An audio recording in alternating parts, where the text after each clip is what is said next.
eso estamos con el profesor Rafael Ondaúr en la Pontificia Universidad Católica de Valparaíso, en la Escuela de Educación, en la Facultad de Educación, y justamente queremos escuchar y conocer de él sus reflexiones en torno a las brechas que existen hoy día en el sistema educativo, entre el sistema escolar y el sistema de educación superior. ¿Cuáles son aquellas habilidades, competencias o destrezas esenciales que los jóvenes deben poseer para poder no solamente ingresar al sistema de educación superior, sino que mantenerse en el sistema de educación superior? ¿Y cuáles son, desde luego, y por lo mismo, las obligaciones que tiene el sistema escolar con esos jóvenes y la comunidad educativa en su conjunto? Así que bienvenido, Rafael, muchas gracias. Nuestra entrevista. ¿Sí? Muy bien, tienes la palabra. Bueno, sí, mira, efectivamente yo creo que hay múltiples posibilidades de analizar este tema de las brechas y también el tema del proceso de elección vocacional.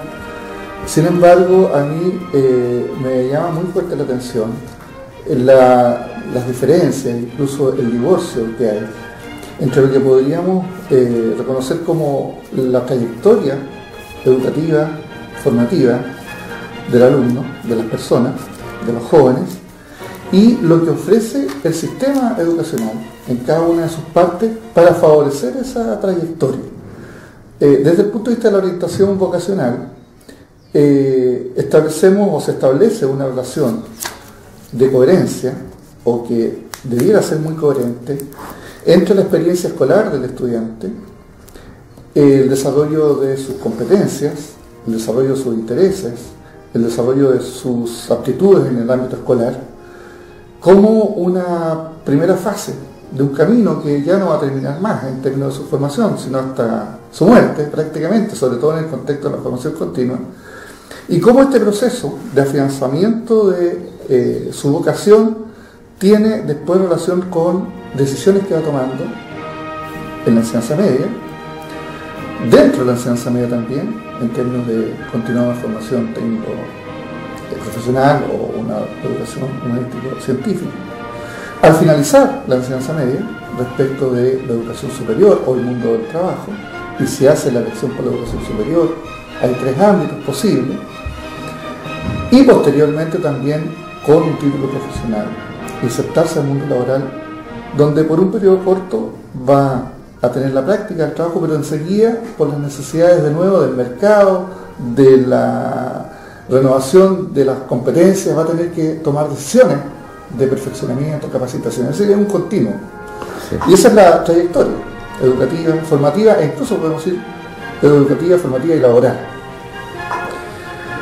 Y los orientadores, ese es el punto mío de reflexión, y los educadores hacemos todo lo posible para que esa trayectoria tenga una cierta coherencia, tenga un decurso, ¿no? Sea lógica y fluya, entendiendo que en el camino siempre hay piedras y obstáculos que sortear, que es propio del desarrollo de una trayectoria. La dificultad podemos encontrarla habiendo superado los educadores, los orientadores y las familias, por supuesto, todo el proceso de ayuda en el sistema mismo educacional. Por eso yo las brechas no las veo solamente en el sistema educacional, sino que en el sistema en relación con la trayectoria o con las decisiones de los alumnos.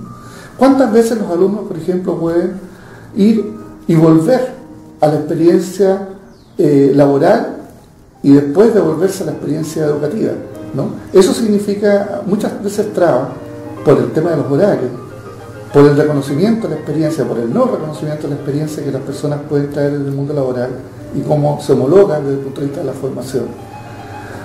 O, desde el punto de vista del sistema educativo, estos divorcios verdaderos, estancos y abismos que existen entre las competencias desarrolladas en la educación media y las competencias requeridas en la universidad para un buen desempeño como estudiante universitario.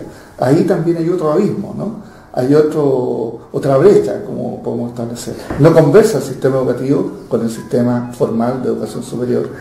Y una tercera brecha o abismo entre las necesidades del mundo laboral, de acuerdo incluso a especificidades que dan los distintos sectores productivos en los cuales uno se puede insertar, y las competencias que entrega la educación superior.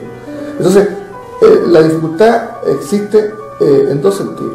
Uno, en el propio sistema educativo, que tiene estos abismos por estar compartimentadamente organizada y no relacionada, y también en función de las posibilidades que este sistema educativo le otorga al estudiante para que pueda el joven hacer efectiva su trayectoria, lo que ha pensado como desarrollo vocacional y el futuro.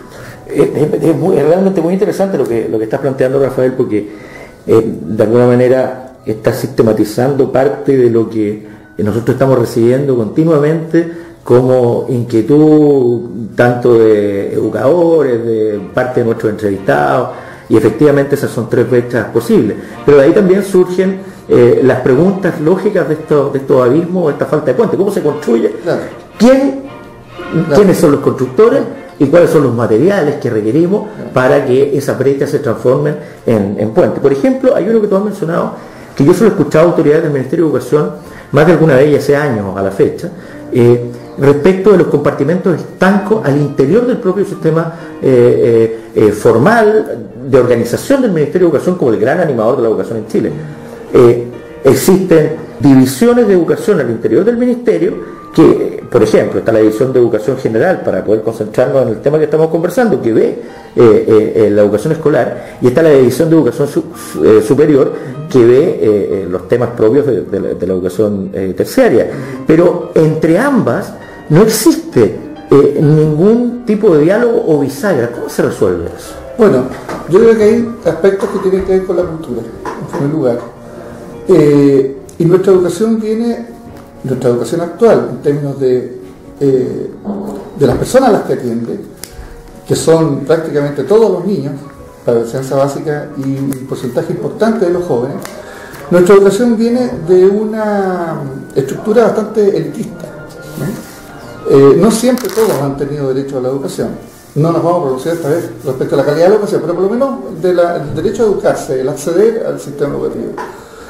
Y entonces esta no es necesariamente una tradición, pero esta historia que tenemos, esta experiencia de un sistema que atiende a la élite, entonces atendía preferentemente las necesidades de esa élite, que era más bien de ilustración respecto de estudiar ciertas carreras, ¿no?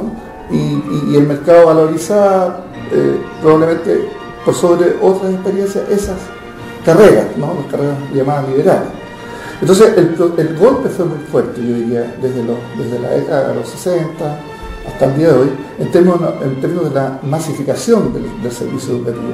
Y por lo tanto, hay un tema de cultura que sigue presente en las personas que están en la institución escolar respecto de atender algunas necesidades de formación y no todas las necesidades de formación.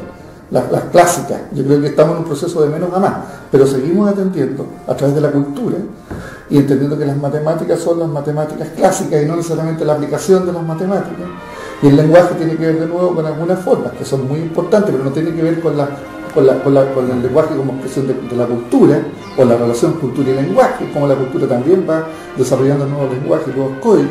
Entonces el sistema no se hace cargo, ¿no?, de la experiencia de realidad por este peso de la tradición o de la experiencia o de la historia de nuestro sistema. Hay una disociación ahí evidente. Que tiene que ver con la cultura y por lo tanto tiene que ver con las personas, ¿no? Con cambiar los conceptos en las personas, en los directivos, en los profesores, pero también en las propias familias, que muchas veces tienen la demanda por una educación y entienden que una educación de calidad tiene que ver con cómo se educaba la vida, y no con una educación de calidad en términos de qué es lo que necesita la sociedad para poder seguir desarrollándose.